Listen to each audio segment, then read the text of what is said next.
Hi guys, welcome back to the channel. Today's video is going to be a little bit different from my usual content.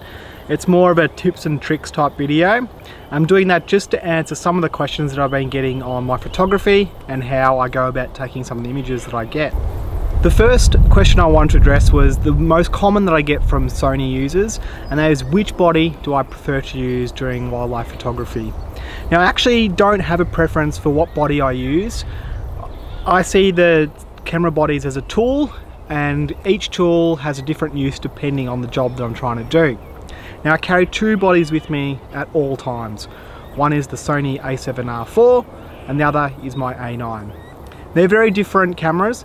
For example, the Sony a7R IV is a high resolution camera, 61 megapixels, that is only okay autofocus and low light performance, whereas the A9 is a really high burst rate and outstanding autofocus, which is really good for those fast action scenes.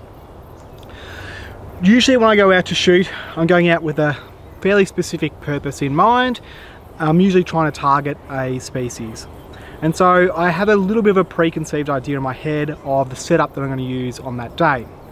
Generally speaking, if I'm going to go out and shoot slow moving wildlife, or something that just sits fairly sedentary, so say like a kookaburra, and as the nursery rhyme tells us, they do like to sit in the old gum tree, they don't move a lot, I'd probably break out the a7R IV, just because I'll be able to take some really nice detailed images that I can blow up if I need.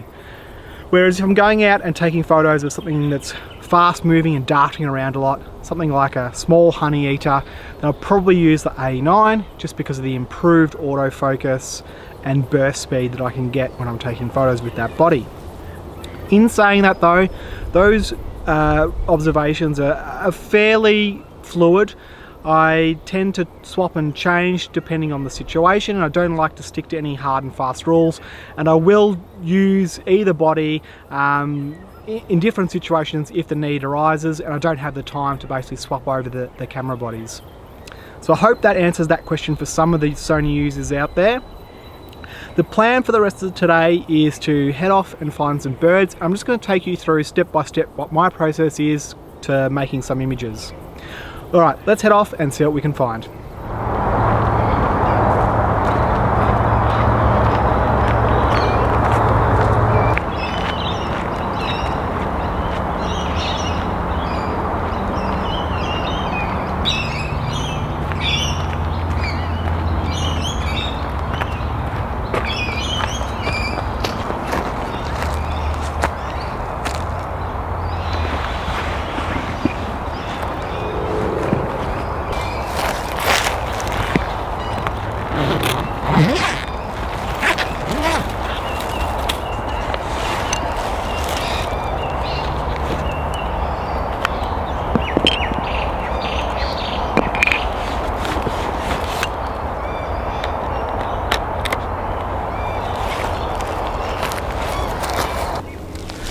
Okay, so I think I've found something that I'm going to take some photos of. It's a pair of spotted pardalotes that are nesting in an old log. Now, incidentally, these aren't the same pardalotes that I made a video on earlier this year. If you're interested, I'll put a link to that video up above for you to check out.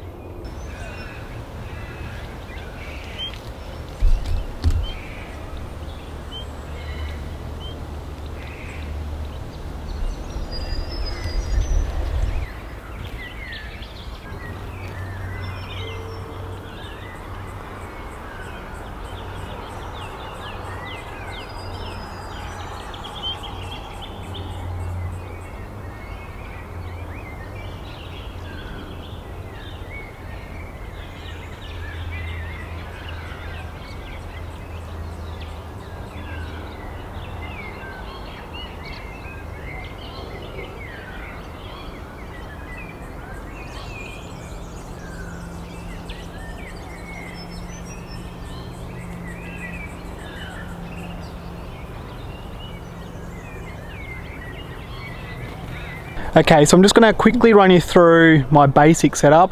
This is not really a gear review, so I'm not going to go into too much detail. If you have any specific questions, please feel free to drop a comment below and I'll do my best to answer it. But how I like to run with things is I have my camera, set up to a gimbal head, which is then attached to my tripod. The reason I do this is because I feel it gives me so much stability and ease of shooting when I'm stationary, like in this scenario here. It's not a great setup for run and gun type photography because it is a little bit slower, but when you're doing this sort of bird photography that's sit and wait, then it really is ideal and you can't go past it. It's actually gotten to the point now where I really dislike using handheld photography. I always will tend to opt for the gimbal just because I like the results much better. I find that with handheld photography I miss shots because I'm trying to lift the camera up, compose and acquire focus, and all of that takes too much time, and then often the subject moves away. Once people have located a subject that they're interested in taking some photo of, there is a tendency to just lift the camera up and start firing away. But often if you do that and don't take into consideration all the surroundings, that can lead to some images that are a little bit ho-hum. And I know that I'm definitely guilty of that on occasions. So what I would suggest that you do is, if you can, take the time to observe your animals and see what they're doing.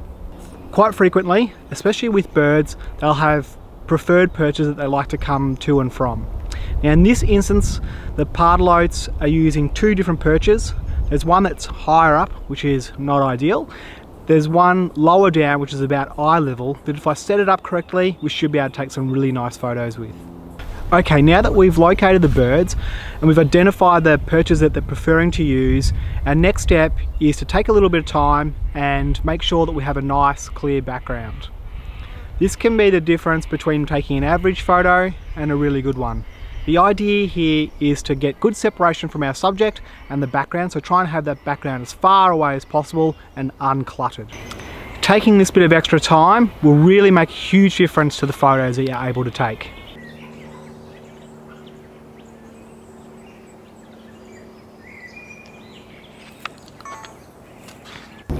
Okay, so I'll just quickly run you through my camera settings for today.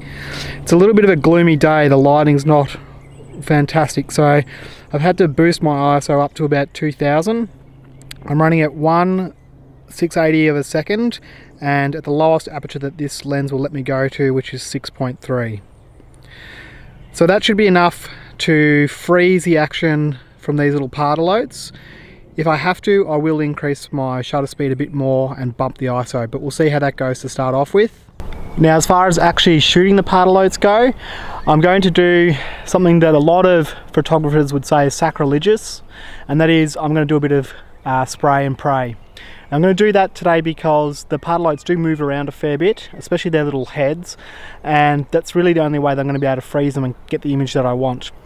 The sit and wait composition is great so long as if you're taking photos of something that's fairly sedentary, like a big fat lion that's just lying around in the grass, but for these tiny little birds that are moving around quickly, that's your best chance of getting a good image. Okay, now that I'm happy with how everything looks, the next step is to pre-focus on the area where I think that the bird is going to land. And now it's a matter of being patient and playing the waiting game, and hoping that the bird does come back to land on our predetermined spot.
thanks for watching everyone. I hope you got something from these little tips and tricks.